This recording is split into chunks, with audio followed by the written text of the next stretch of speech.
What are you cooking today? Just a bit of beef. Just a bit of beef, Joe. That's a good piece of beef. It's a beautiful piece of beef. This is a rump. This is what we call the heart of rump. You can buy it in the supermarkets like this now. Things are so much more expensive now than they ever have been, but buying it like this saves you money. I love rump, but it's got a bad rep as being tough, maybe chewy. But for me, as a primal cut, it's great flavour. But there is a piece of sinew that runs all the way down here, okay, which is inedible.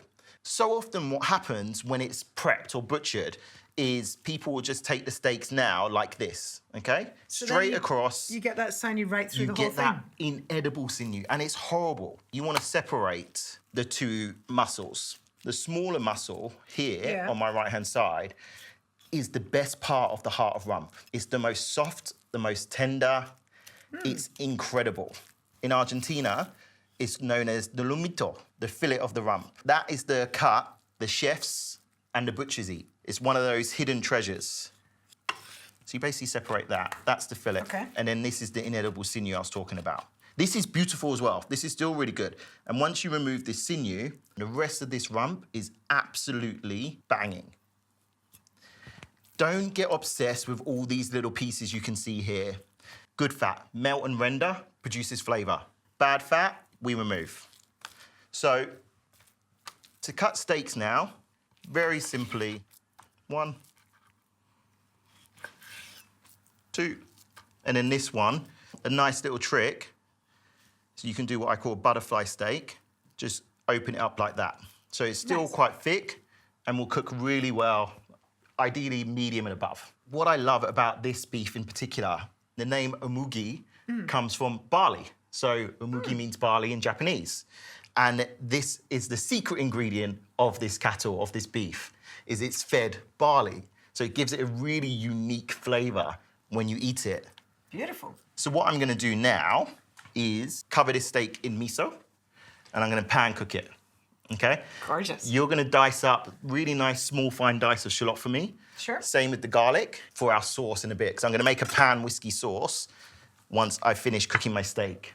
Miso is one of my favourite ingredients. I love it. Oh, I think it's so beautiful. Do you know, I once went on a little recce tour to Japan, and I met a chef whose speciality was making different misos. And honestly, he had about 12 different misos, fermented in different ways. Oh, it was amazing. That's amazing. Yeah, fantastic. That's the dream. Such a skill. I love spending time in Japan and learning, like, 'cause it's an ancient art, do you know what I mean? It really is. The way they ferment food is, for me, ahead and above the rest of the world.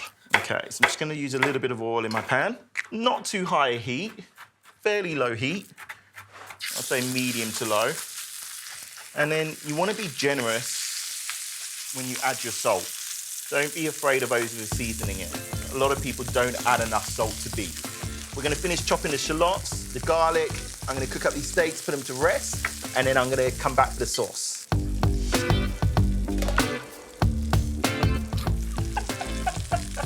Just can't resist using some butter, you chefs.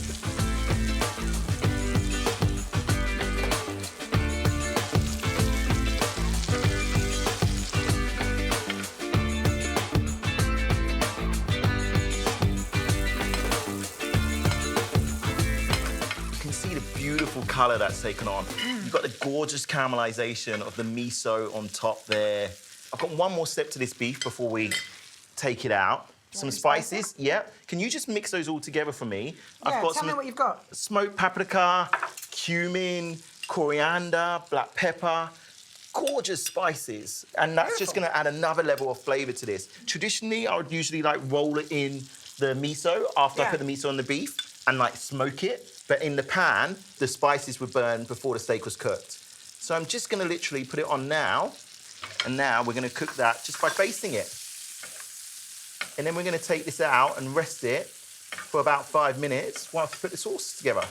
So are you doing these rare, medium rare, or what's the best way to cook this steak? Medium rare. Medium rare. For rump steak, for me, rare to medium rare is much better. It's when the flavor's really at its best, so these will be beautifully medium rare. That's the way I like my steak. Medium rare. Yeah. Good answer, chef.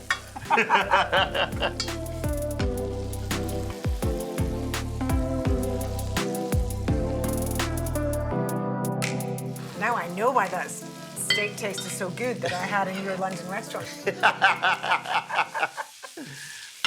So the key to good pan sauce, everything in the pan is part of the sauce. It's the flavour. Okay, so we've got all of that beautiful butter in there, that miso that's stuck to the pan. That's all going to provide the base to this sauce. I'm now going to add some shallots, beautifully chopped, Joe. And we're just going to sauté that off. You can turn the heat up ever so slightly now. That's sizzling away nicely. Can you add in the garlic for me, please, Joe? And then I've got some Dijon mustard.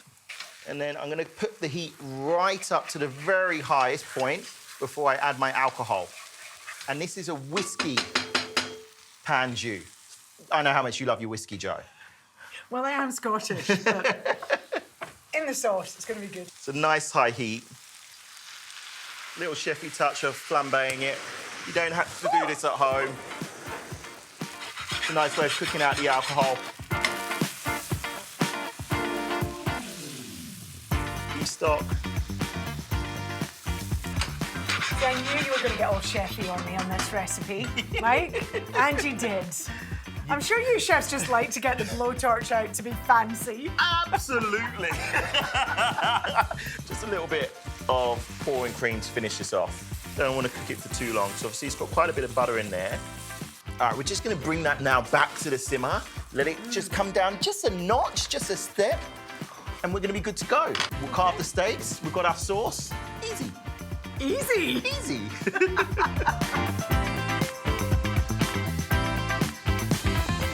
That sauce has come down so quickly. Nice, beautiful consistency. That's what you want. Moment of truth time, Joe. Moment of truth time. It's a medium rare. That's what he means. Let's go straight through the middle. Ready? Oh, he did it. He did it. It's a beautiful piece of beef. You can feel the quality of the beef when you're carving as well. You know, this is really, really tasty. Actually, and I like that you're carving it up into slices to serve rather than serving it up as one great big hunk of meat, you know? Oh, I want to make your life a little bit easier. Yeah. And it looks pretty on the plate. Certain sauces take you a long time. They don't have to. Not to pack a lot of flavour. Sometimes it can be this simple. You did say I was going to go chefy. Just a little bit for you. Go for it. You first. All right, I'm going in. That sauce, the smell already before I even have a bite. Yeah, I love the colour as well. It's a beautiful colour.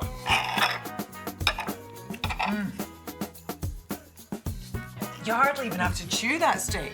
Like, it's rich, it's almost minerally, like the iron in there. I know I'm doing my body good. Yeah. It's a beautiful piece of meat. And that miso. The big punchy flavour of miso is working with red meat. You know, that's such an interesting way to do it. I would never have thought of coating the steak in miso. It's good. I do it often with my pork fillet. Yeah, it's a great way to give your beef that little bit of je ne sais quoi. Yeah, he's fancy.